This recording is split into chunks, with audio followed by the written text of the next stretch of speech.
regulators and ethicists who is going to make sure. Sorry, I'm not sure what you're asking. Could you clarify what you mean by flooding? Consistent movement. When you think about this room and everybody in this room,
Thank you. Thank you. Good afternoon, everybody. My name is Mark O'Regan. I'm the Chief Technology Officer for Dell Technologies for Europe, Middle East and Africa. And yes, they put the Irish guy on stage to talk with you about quantum computing right after lunch. So if that doesn't give you indigestion, I'm not sure what will. I would like to begin by thanking the Foundation for inviting me to talk here. Very, very honoured. And today I will speak with you about the future of where we see at Dell Technologies computing going, in particular quantum computing and its relationship with what we call classical or traditional computing. So, I'd like to begin with a little parable, if I may, and that parable is about an emperor, a Chinese emperor, who rewards a sage for doing extraordinarily important work. And he says to the sage, "Pick anything in my kingdom and I will give it to you." And the sage, so when we think about it, you look at a human, for example, a human construct is completely and utterly unique at all times. You know, we're made of, neurons, electrons, the content of our duration of our body is in consistent flux, it's in consistent movement. And when you think about this room, and everybody in this room, there will never again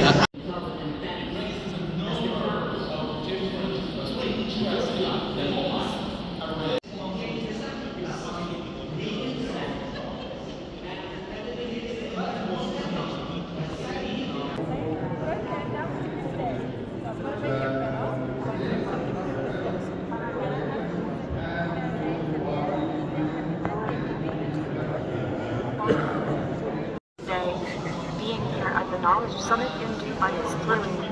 How's everything with you?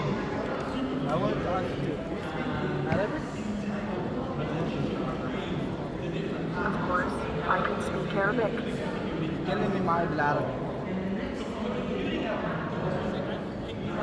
I'm sorry, I'm not sure what you're asking. Could you clarify what you mean by revolutionize?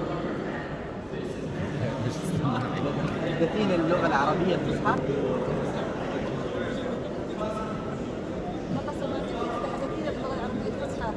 Sure, I can كميونيك إلى اللغة العربية الفصحى.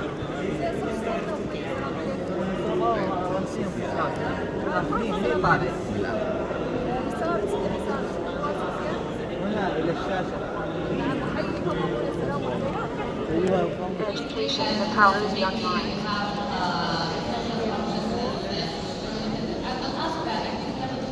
Sure. Dr. Maha is revolutionizing education in Egypt by incorporating cutting-edge technology and creative teaching techniques. Her approach not only enhances learning experiences, but also prepares students for a tech-driven future. By fostering critical thinking and problem-solving skills, she's ensuring that students are equipped to tackle the challenges and to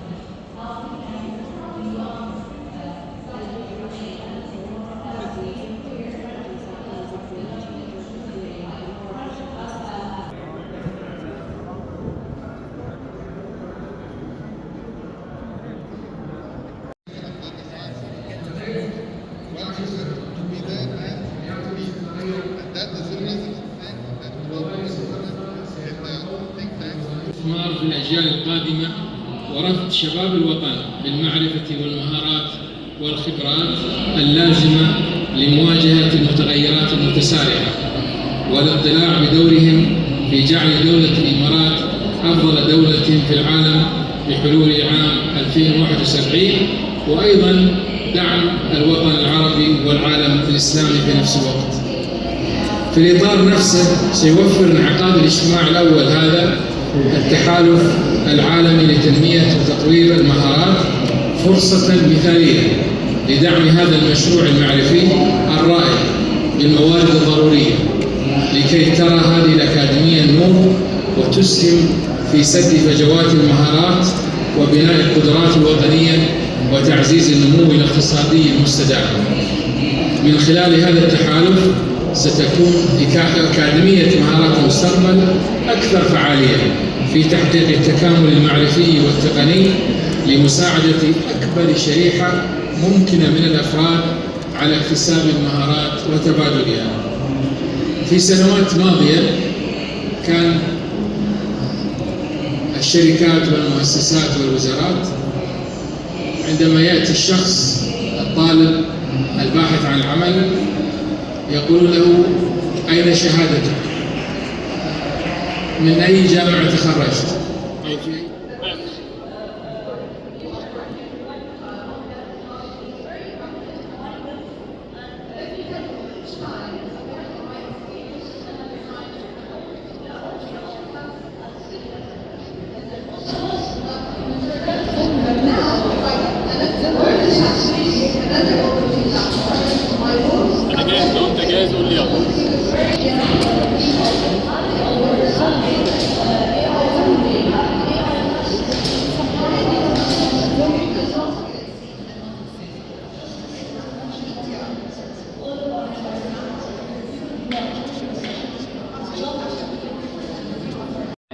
these jobs, because every single situation is so different than the other, and we're not even close to build a robot that has the dexterity to navigate these situations. Number two, jobs that require soft skills. Guess what? It turns out that soft skills are really, really hard. We try to automate reasoning, we try to create higher order thinking in machines, we try to create all sorts of cognitive tasks in our AI software, and we're making good progress, but the least progress being made is with soft skills. Because again, soft skills are really, really hard. So if your job has or rests on leadership, or conflict resolution, or empathy, or any sorts of skill that falls under emotional intelligence, then your job is much more safe compared to other jobs. The third category is jobs that require higher order thinking. I'm talking about jobs that require problem solving, multi-step thinking, chain of thought reasoning, innovation, creativity. All of these are away from the grasp of AI tools as we know them today. Two of my favorite books are Thinking Fast and Slow by Daniel Kahneman and 0 to 1 by Peter Thiel. In the first book, they're doing is new contribution. This is a nascent field, and soon every major organization will have an AI ethics department to make sure to audit the compliance against ethical AI, against immoral or dangerous use of AI. Who's going to work on these frameworks, regulators, and ethicists? Who is going to make sure that they are being applied? You will start seeing more and more PhDs going and doing their PhD thesis on AI ethics and AI responsibility framework.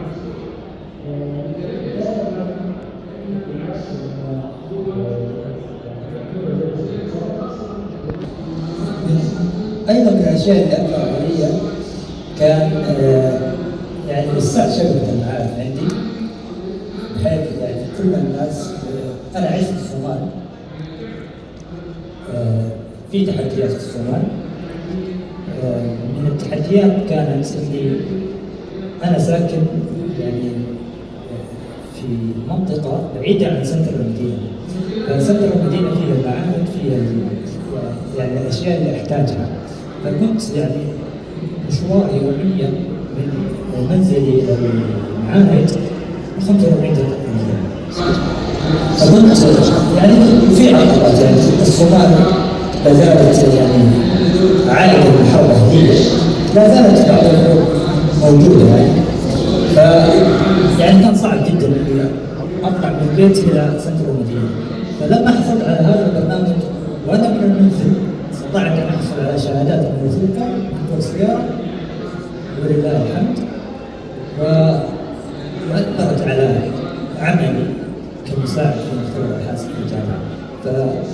يعني أود أشكر مؤسسة محمد درواشي على مكتوب المعرفة وبرنامج الأمم المتحدة للمالي على هذا